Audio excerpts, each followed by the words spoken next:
The crack of gunfire split the autumn air. Gabriella Vale didn't even have time to scream. She just dove, her body hitting the dirt behind the general store as a second shot whizzed over her head, close enough to feel the heat of it. Her heart was a trapped bird, hammering against her ribs, desperate for escape. She hadn't meant to see it. She hadn't meant to witness a murder.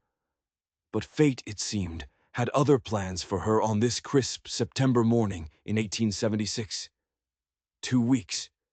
She'd only been in Cottonwood Springs for 2 weeks, and already she was tangled up in something that could get her killed. She clutched the small bundle in her arms, a single loaf of bread and some dried meat, bought with the last of her dwindling funds. This wasn't the fresh start she'd prayed for when she fled Boston. The Arizona Territory was supposed to be a new beginning, not her final resting place. The voices of the gunmen, low and angry, drifted down the dusty main street. Then they faded. Silence descended, thick and heavy. She let out a breath she hadn't realized she was holding, a shaky, ragged thing. Her teaching job at the new schoolhouse didn't start for another week. Until then, she was just another newcomer with too much time and not enough money. She pushed herself up, dusting off her skirt, trying to calm the frantic beating of her heart. That's when she heard it. A sound almost lost in the wind, the faint, broken sound of sobbing. Gabriella froze. She tilted her head, trying to pinpoint the source. It was coming from further down the alley, behind the dry goods store. She moved cautiously, her footsteps muffled by the dust. And then she saw him, a small figure, huddled against the wall, knees pulled tight to his chest, his face buried in filthy hands. He couldn't have been more than 6 years old. A mop of sandy hair, clothes caked in dust, and something else. Dark stains that looked chillingly like dried blood. "Hello there," Gabriella said, her voice a soft whisper. She took a careful step forward. "Are you hurt?" The boy's head snapped up. His cheeks were streaked with tears, but it was his eyes that stole her breath. They were wide with a terror so profound it felt ancient. He scrambled backward, a cornered animal, pressing himself into the wall as if he could disappear into the wood. "I won't harm you," she said, crouching to his level.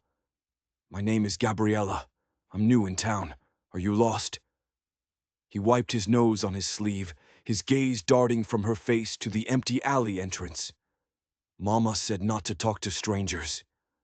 "Your mama sounds very wise," Gabriella said with a gentle smile. "Where is she? Maybe I can help you find her." The boy's lower lip began to tremble. A fresh wave of grief washed over his small face. She ain't nowhere no more." His voice was a tiny, broken whisper. "The fever took her last night." He choked back a sob. "I sat with her, but she got cold. She won't wake up." Fresh tears welled, spilling down his dirty cheeks. "Mama's dead. Everyone's gone now." Gabriella's heart clenched. An orphan, another child left behind in a land that seemed to manufacture them with a cruel efficiency. She'd seen so many on her journey west, children cast adrift by disease, accidents, or the casual violence of men like the ones she'd just hidden from. "I'm so very sorry," she whispered, her own eyes stinging. "What's your name?" "Timothy," he mumbled. "Timothy Miller." "Well, Timothy Miller," she said, forcing a strength into her voice she didn't feel. "You shouldn't be alone right now. Do you have any family in town? Anyone who might be looking for you?" He shook his head, a small final gesture of defeat. "Just me and Mama. Pa died in the mine last year." Gabriella bit her lip. The proper thing, the Boston thing, was to take him to the sheriff. Or the church. Someone would know what to do. But the raw fear in his eyes gave her pause. It wasn't just grief she saw there. It was something else. It was terror. "I'm hungry," Timothy said, his gaze locked on the bundle in her arms. "Of course you are." She unwrapped the bread and broke off a piece, holding it out. "Here, eat this while we figure things out." He snatched it from her hand and devoured it like he hadn't seen food in days. Maybe he hadn't. She gave him more and a strip of dried beef. He ate with a desperate, frantic energy that twisted her heart. "Timothy," she said gently, "I think we should go see the sheriff. He'll know what to do." "No!" The shout was so loud it startled her. He recoiled, his eyes flashing with that same primal fear. "No sheriff. They'll send me to an orphanage. Back east, Mama said. She said those places are worse than prison. Please, ma'am, don't make me go." Gabriella frowned. She'd heard the stories. The overcrowded, disease-ridden orphanages of Boston, where children were treated as cheap labor, their spirits broken before they were old enough to understand why. But what was the alternative? "We need to tell someone about your mother," she explained softly. "She deserves a proper burial, and you need a safe place to stay." Before he could argue, a new sound cut through the alley. The steady clopping of hoofbeats. A rider appeared at the far end of the alley, a tall, imposing silhouette against the morning sun. His face was shadowed by the brim of a well-worn hat. The horse, a magnificent chestnut stallion, snorted and pranced, its energy a stark contrast to the grim stillness of the alley. "You folks all right back here?" the rider asked. His voice was deep, with a slight Texas drawl. Gabriella rose to her feet, instinctively placing herself between the boy and the stranger. "We're fine, thank you." The rider dismounted with a fluid grace that spoke of a life in the saddle. He was tall, powerfully built. As he stepped out of the shadow, she saw a strong jaw dusted with stubble and eyes the color of a summer sky. A gun belt hung low on his hips, the weapon well used but cared for with a meticulous precision. "Didn't mean to startle you, ma'am," he said, removing his hat. "Name's Yates Ryder. I work the Double R Ranch, north of town." His gaze dropped to Timothy, who was now hiding behind Gabriella's skirts. "Everything okay with the boy?"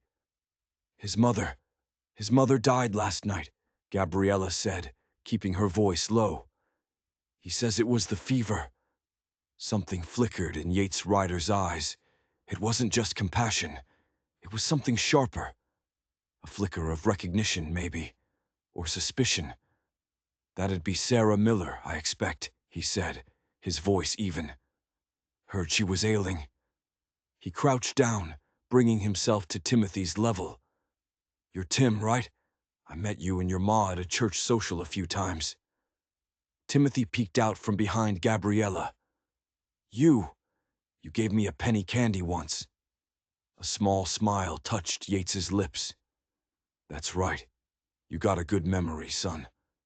"Mr. Ryder," Gabriella interjected. "I was just telling Timothy we need to inform the sheriff about his mother." "Sheriff Holden's out of town," Yates replied, his eyes never leaving Timothy. "Tracking the gang that robbed the stage last week. Won't be back for days." He looked at Timothy, his expression serious. "Where's your ma now, son?" "Our wagon," Timothy whispered. "By the creek, outside town. I didn't know what to do. When she stopped breathing, I ran." Yates nodded gravely. "Being scared is a natural thing, but we need to go back there now. Your ma deserves better than to be left alone." "I don't want to see her like that again," Timothy pleaded, fresh tears spilling down his cheeks. Yates placed a gentle hand on the boy's shoulder. "I understand.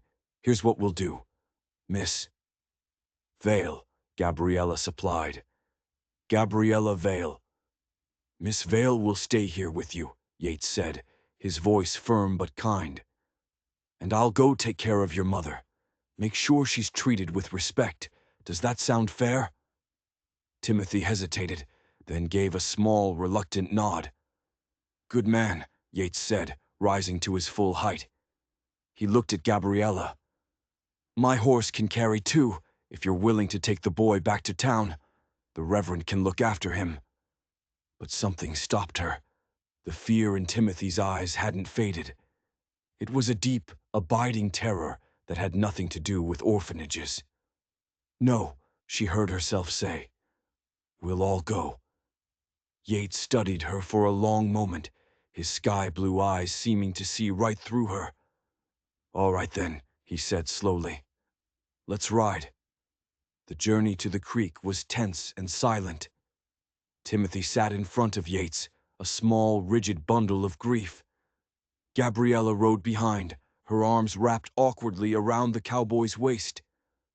The warmth of his body seeped through his shirt, a strange comfort in the chilling afternoon air. She tried not to think about how long it had been since she'd been this close to a man. The Miller wagon was parked in a small clearing. It looked forlorn and abandoned. Yates helped them dismount, then tied his horse to a tree. "Wait here," he said, his voice grim.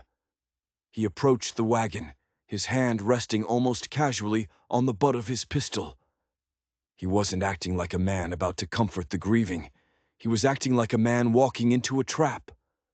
Gabriella pulled Timothy close, her own fear a cold knot in her stomach. A minute passed, then another. Finally, Yates emerged from the wagon. His face was a mask of stone. "She's gone," he said quietly. But his eyes told a different story. "What do we do now?" Gabriella asked, her voice trembling slightly. Yates didn't answer right away. He scanned the clearing, his eyes missing nothing. He wasn't just looking at the trees. He was looking for something, or someone. "I'll ride back to town," he said finally. "Get Reverend Thompson and some men. We'll handle what needs doing." He looked at Gabriella. "You two can wait in the wagon. I've tidied up. You won't have to see anything." But Gabriella had seen the look on his face. She'd seen the tension in his shoulders. This wasn't just about a fever. Something was wrong, terribly wrong, and she had a sinking feeling that she and this grieving little boy were standing right in the middle of it. Yates returned just as the sun began to bleed across the horizon, painting the sky in shades of orange and pink. He wasn't alone. Reverend Thompson was with him, along with 3 other grim-faced men from town. They brought a simple pine coffin in the back of a wagon. They worked with a solemn, practiced efficiency. Gabriella stayed with Timothy, trying to shield him from the somber reality of their task. But she watched. She watched as Yates directed the men, his movements precise and purposeful. He wasn't just a cowboy. There was an authority to him, a quiet command that the other men responded to without question. Reverend Thompson, a kindly man with silver at his temples, tried to comfort Timothy. "We'll bury her tomorrow at noon, son. A proper Christian burial." Timothy just nodded, his eyes red-rimmed but dry. He seemed to have run out of tears. "The question remains," the Reverend continued gently. "What's to become of you? Have you any family?" "No, sir," Timothy whispered. "Just me and Mama." The Reverend sighed. "Then I suppose we must contact the territorial authorities. There's an orphanage in Tucson." "No!" The cry ripped from Timothy's throat. "I won't go. Mama said they're terrible places." He backed away, his small body trembling. His eyes, wide with panic, found Yates, who had just finished helping load the coffin. Timothy lunged for him, grabbing the cowboy's large, calloused hand. "Will you take me?" he pleaded, his voice cracking. "Please, I can work hard. I'm strong. I won't be no trouble." The clearing fell silent. Every eye turned to Yates. Gabriella held her breath. She saw a flicker of surprise on the cowboy's face, then uncertainty, and then something else she couldn't quite name. It looked like resolve. Yates knelt, bringing himself eye to eye with the desperate boy. "Tim, that's a mighty big question. I live alone on a ranch. It's no place for a boy." "I can learn ranch work," Timothy insisted. "I can read some too. Mama taught me." Yates glanced at the Reverend, then at Gabriella. This wasn't just a rash decision. He was weighing something, calculating odds she couldn't see. "How about this?" Yates said finally, his voice carefully measured. "You'll stay in town with the Reverend and his wife for a few days. We'll get through your mama's funeral. Then we'll figure out what's best." His gaze was steady. "That'll give me time to think on it properly. Fair?" Timothy's shoulders slumped, but he nodded. "You promise you'll really think about it?" "I give you my word," Yates said, and the way he said it felt like an oath sealed in blood. A man doesn't make promises he can't keep. As the men finished their work, Gabriella helped Timothy gather his meager belongings from the wagon. A small wooden chest held his clothes and a faded blue quilt. Tucked in a corner was a small, lovingly carved wooden horse, its surface polished smooth by small hands. "My pa made that," Timothy whispered, his voice thick with unshed tears. "Before the mine. Accident." Gabriella's heart ached. This boy had lost everything. But as she packed his things, she noticed something odd. The inside of the wagon was almost too neat. Yates had said he'd tidied up, but this was more than that. It felt sterile, almost as if evidence had been scrubbed away, and there was a faint, cloying, chemical smell lingering in the air. It wasn't the smell of sickness. It was something else, something sharp and unnatural. She said nothing, but she tucked the observation away, a puzzle piece that didn't fit. The funeral was the next day, held under a merciless Arizona sun. A small crowd gathered. Gabriella stood with Timothy, her hand resting on his shoulder. On his other side stood Yates, freshly shaven, his jaw set like granite. He wasn't just mourning, he was watching. His eyes scanned the crowd, lingering on faces, assessing. He was looking for threats. After the service, the mourners gathered at the church for refreshments. Timothy sat in a corner, staring blankly at a slice of pie. "He's a tough kid," Yates said, appearing at Gabriella's side with 2 cups of coffee. "He is," she agreed. Have you given any more thought to his request?" Yates sipped his coffee, his gaze fixed on the boy. "Been thinking of little else. Spent all night going over it." He sighed. "I'm probably the worst man for the job. A bachelor on a remote ranch, no school, no other kids." "But," Gabriella prompted, sensing there was more.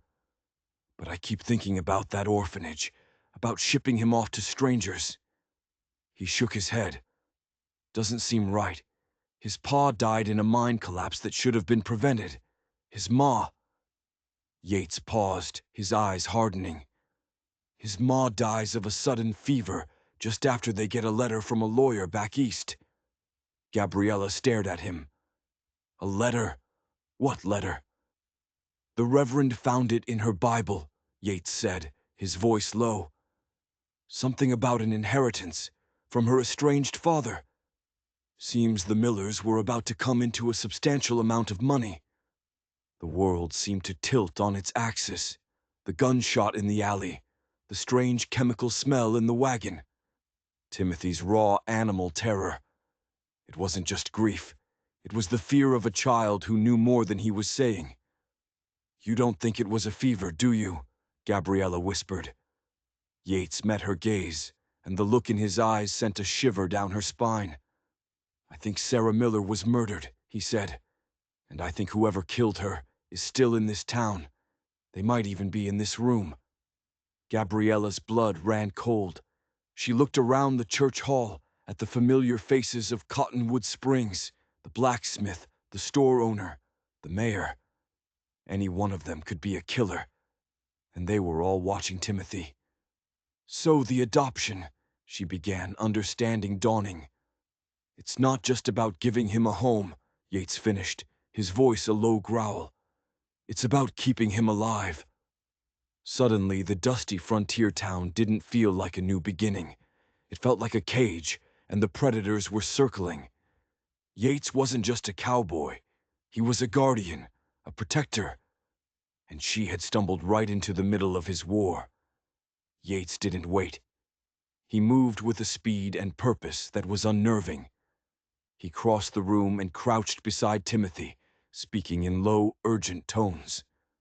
Gabriella couldn't hear the words, but she saw the effect they had on the boy. Hope, raw and desperate, flooded his face. He launched himself at Yates, his small arms wrapping around the cowboy's neck. It was a done deal. But it wasn't a heartwarming adoption. It was a strategic alliance.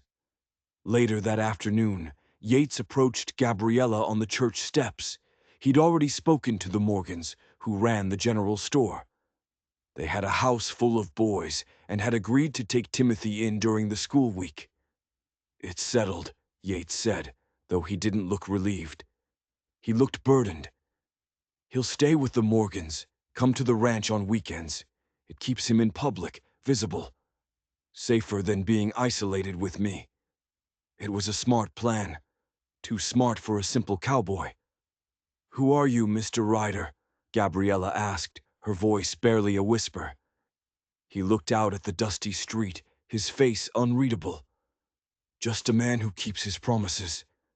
He turned back to her, and his eyes were serious.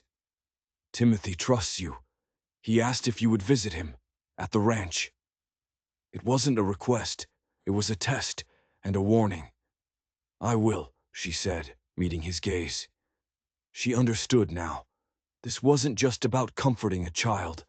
It was about choosing a side, and she had already chosen. As Yates mounted his horse to ride back to his ranch, he tipped his hat to her. It was a simple gesture, but it felt heavy with unspoken meaning. She was part of this now, whether she liked it or not. The schoolteacher from Boston was now an accomplice in a silent, deadly investigation. The next 4 weeks were a blur of tension and routine.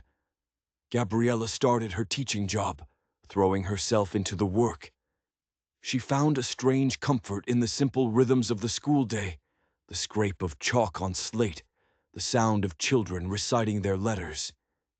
It was a bubble of normalcy in a world that felt increasingly dangerous. Timothy thrived at school. He was a bright, eager student, and he seemed to find solace in the structured environment. He lived with the Morgans during the week, a boisterous, chaotic household that seemed to distract him from his grief. But every Friday, like clockwork, Yates would ride into town to collect him. Their conversations on the schoolhouse steps were brief and guarded. They spoke of Timothy's progress in arithmetic, of the weather, of small-town gossip. But underneath the pleasantries, a current of unspoken questions flowed between them. Yates's eyes were always scanning, always watchful. He never relaxed. One Friday he brought her a gift, a small, beautifully carved wooden bird. "Timothy's been working on his whittling," he said. "Wanted you to have his first finished piece." But Gabriella knew Yates had carved it. The skill was too fine, the details too perfect for a child's hands. It was a message, a reminder of their shared secret. The town itself felt different now. Every friendly greeting seemed to hide a question. Every curious glance felt like an accusation. She found herself watching Mrs. Morgan, the cheerful, bustling woman who had taken Timothy in. Was her kindness genuine, or was it a mask? She remembered the letter Yates had mentioned, the one about the inheritance. Who else knew about it? Who stood to gain from the Millers' deaths? The last Friday of October, Yates arrived early. The children had just been dismissed, and a cold wind was rattling the schoolhouse windows. "We need to talk," he said, dispensing with the usual pleasantries. He led her inside the empty schoolroom. "I went to Prescott, spoke with a friend of mine, a lawyer. He looked into the Miller inheritance." Yates pulled a folded piece of paper from his pocket. "It's real, and it's significant. Old Man Miller, Sarah's father, owned a silver mine in Nevada, one of the richest strikes in the territory. He left it all to her, and by extension, to Timothy. Gabriella sank into one of the small student chairs. So the motive is money. It's always money, Yates said grimly. But there's more. The mine's ownership is complicated. Miller had partners, and those partners have powerful friends. He looked at her, his eyes dark with worry. Friends right here in Cottonwood Springs. He didn't have to say the name. They were both thinking it. The Morgans, the friendly store owners who had so eagerly taken in the orphaned heir. Were they keeping him close to gain his trust, to find a way to control the inheritance? "What do we do?" Gabriella asked, her voice shaking. "Tomorrow is Timothy's birthday," Yates said. "The Morgans are throwing him a party. The whole town will be there." He paused. "I need you to come. I need you to watch. I need another set of eyes." The next evening, Gabriella walked into the Morgan house. It was filled with light and laughter, the picture of small-town warmth. But to her, it felt like walking into a viper's nest. She saw Sheriff Holden, back in town now, laughing with Mr. Morgan. She saw the blacksmith, the mayor, all the pillars of their small community. And she saw Timothy, his face alight with a joy that was both beautiful and terrifying to behold. He was surrounded by people who might have killed his parents. Yates caught her eye from across the room. He gave a subtle, almost imperceptible nod. The show was about to begin. After supper, Yates stood up, calling for everyone's attention. He announced that he had officially filed papers to become Timothy's legal guardian. The room erupted in applause. Mrs. Morgan dabbed at her eyes with a handkerchief. It was a perfect performance. Then came the gifts. Yates presented Timothy with a beautiful, handmade bookshelf carved with horses. "For all those books Miss Vale is having you read," he said with a smile. But as Timothy ran his hands over the smooth wood, Gabriella saw Yates guide the boy's fingers to a specific spot on the side. A small, almost invisible seam, a secret compartment. Her heart began to pound. Later, as the party began to wind down, Yates cornered her by the punch bowl. "I need you to create a distraction," he whispered, his voice urgent. "In 10 minutes, something big enough to get everyone's attention." "What are you going to do?" she asked. "I'm going to get what's in that bookshelf," he said. "It's time to see what Sarah Miller was so desperate to hide." The air crackled with tension. The party was a lie. The smiles were masks. And in 10 minutes, everything was about to come crashing down. Gabriella's mind raced. How could she create a distraction big enough? Her eyes fell on the enormous, multi-layered birthday cake sitting in the center of the main table. It was a monument of sugar and frosting, Mrs. Morgan's pride and joy. It was perfect. With her heart hammering against her ribs, she picked up her shawl and began to walk toward the table, feigning a slight stumble. She let her arm swing out, as if to catch her balance. Her hand connected with the edge of the tablecloth. She pulled. The effect was instantaneous and spectacular. The cake wobbled, tilted, and then crashed to the floor in a magnificent explosion of frosting and crumbs. A collective gasp filled the room, followed by Mrs. Morgan's horrified shriek. Every eye was on Gabriella and the ruined cake. It was the perfect diversion. Out of the corner of her eye, she saw Yates slip out of the room with Timothy and the bookshelf. Mr. Morgan rushed to his wife's side, his face a mask of concern. But his eyes, for just a fraction of a second, darted toward the empty doorway where Yates had disappeared. And in that fleeting glance, Gabriella saw not concern, but cold, calculating rage. He knew. The next few minutes were chaos. Mrs. Morgan was inconsolable. Guests were trying to help clean up the mess. Sheriff Holden was attempting to restore order. Gabriella apologized profusely, playing the part of the clumsy schoolteacher to perfection. But her mind was screaming. Where was Yates? Had he gotten what he needed? The front door opened, and Yates stepped back into the room. He was alone. His face was pale, his expression grim. He walked directly to Gabriella. "We need to leave," he said, his voice low and tight. "Now." "What is it?" she whispered. "What did you find?" He grabbed her arm, his grip like iron. "It wasn't a map," he said, pulling her toward the door. "It was a ledger. Her father's ledger. It details every bribe, every illegal land grab, every swindle his partners ever pulled." He paused, his eyes burning into hers.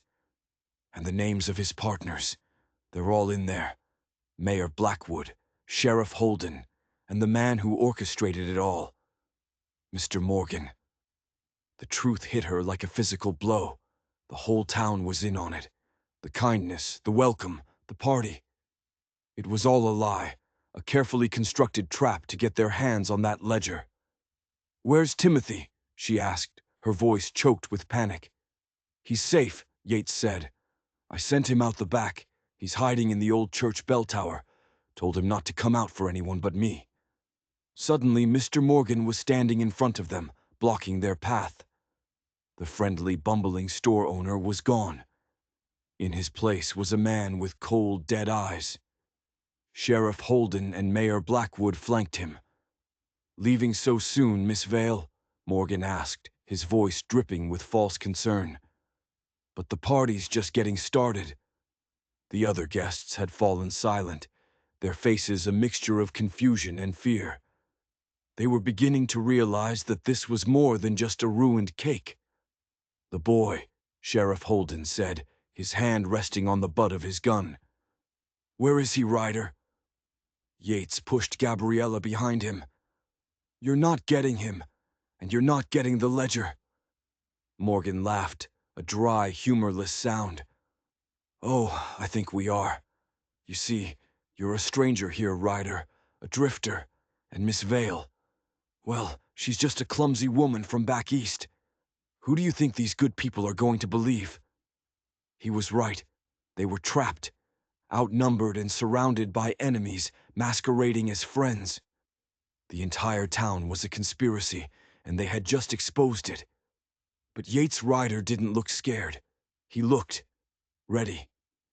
"You made one mistake," Yates said, his voice dangerously quiet. "You assumed I was just a cowboy." And then everything exploded into motion.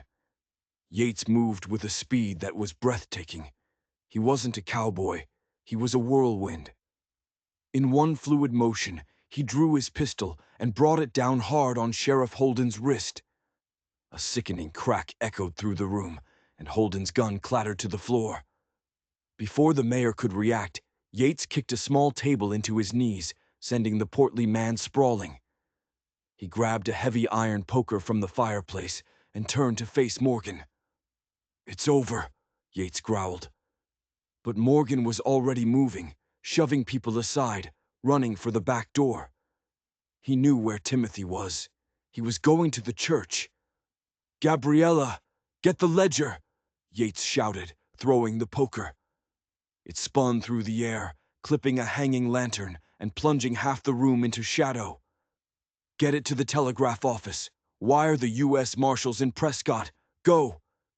He didn't wait for her reply. He was already gone, disappearing into the night after Morgan. Gabriella's mind was a maelstrom of fear. The ledger. Yates had hidden it. But where? The bookshelf. He'd shown Timothy the secret compartment. But he'd taken the bookshelf with him. Think, Gabriella. Think. Her eyes scanned the room, landing on the wreckage of the birthday party. Gifts were scattered everywhere. And there, half hidden under a fallen tablecloth, was Timothy's other gift. The one from her. The leather-bound journal. She lunged for it, her hands tearing at the cover. She ripped it open, and there, tucked between the pages, were several thin folded sheets of paper covered in meticulous, spidery handwriting. The ledger. He trusted her with it. Clutching the papers, she ran for the door. The telegraph office was at the other end of town. It felt like 1,000 miles away. She burst out into the cold night air, the sounds of shouting and confusion fading behind her. The street was dark and empty. The only light came from a pale, slivered moon. She ran, her lungs burning, her feet pounding against the hard-packed dirt. She could hear footsteps behind her, heavy, running footsteps. One of Morgan's men. Panic seized her. She wasn't a gunslinger. She was a schoolteacher. She ducked into the narrow alleyway between the saloon and the blacksmith's shop, pressing herself into the shadows. The footsteps grew louder, closer. A large man, one of the ranchers she'd seen at the party, appeared at the mouth of the alley, peering into the darkness. She held her breath, praying he wouldn't see her. The ledger felt like a block of ice pressed against her chest. Timothy's life, Yates's life, her own life. It was all tied to these fragile pieces of paper. The man took a step into the alley, and then another. Suddenly a new sound cut through the night, the clear, piercing ring of the church bell. Once, twice, 3 times. It was a signal. But from who? The man in the alley hesitated, looking toward the church. That moment of distraction was all she needed. Gabriella bolted from her hiding place, running out the other end of the alley. The bell was still ringing, a frantic, desperate peal. It wasn't Yates. It was Timothy. The boy was in the bell tower, calling for help, drawing the attention of the entire town to the church. He was a distraction, just like she had been at the party. She didn't hesitate. She ran for the telegraph office, the sound of the bell giving her strength. The office was dark, the operator long since gone home. The door was locked. In a surge of adrenaline-fueled desperation, she picked up a large rock and smashed the window. She climbed through, ignoring the sting of glass on her hands, and scrambled toward the telegraph key. She had watched the operator work a dozen times. She knew the basics. She began to tap out the message, her fingers clumsy but determined. U.S. Marshals, Prescott, conspiracy, murder, Cottonwood Springs, sheriff involved, send help, urgent. She sent it again and again, praying someone was listening. A gunshot echoed from the direction of the church, followed by another. Her heart stopped. Yates, Timothy. She had to get back. She had to help them. She climbed back out the broken window just as 2 riders thundered down the main street. They weren't Morgan's men. They wore the badges of U.S. Marshals. Her message had been heard. But would they be in time? She ran toward the church, the ledger still clutched in her hand. The bell had stopped ringing. An ominous silence had fallen over the town. The doors to the church were splintered, hanging off their hinges. She crept inside. The sanctuary was a mess of overturned pews and shattered lamps. In the dim moonlight filtering through the stained glass windows, she saw bodies. 2 of Morgan's men lay sprawled on the floor. And then she saw Yates. He was slumped against the altar, a dark stain spreading across his shirt. He was holding his pistol, but his hand was shaking. Across the room, Mr. Morgan stood with his back to her, a rifle aimed up toward the bell tower stairs. "Come down, boy," Morgan shouted, his voice hoarse with fury. "It's over. Your cowboy friend is finished." "Don't listen to him, Tim," Yates rasped, trying to raise his gun. Gabriella knew she had only one chance. Morgan was focused on the bell tower. He hadn't seen her. She looked around, her eyes searching for a weapon. Anything. She saw a heavy silver candlestick lying on the floor near the altar. She crept forward, her feet silent on the stone floor. She was just a few feet away. She raised the candlestick, her arms trembling with the effort. Just as Morgan turned, sensing her presence, she brought it down with all her strength. It connected with the side of his head with a sickening thud. He crumpled to the floor without a sound. She dropped the candlestick and rushed to Yates's side. "Yates, are you—" Just a scratch, he said, though his face was pale with pain. The boy, is he... Yates! Timothy's small voice came from the top of the stairs. He scrambled down, his face streaked with tears and grime, and threw himself into Yates's good arm. "You're okay," the boy sobbed. "I thought..." "I'm okay, Tim," Yates said, his voice thick with emotion. "We're all okay." The doors of the church burst open, and the U.S. Marshals stormed in, guns drawn.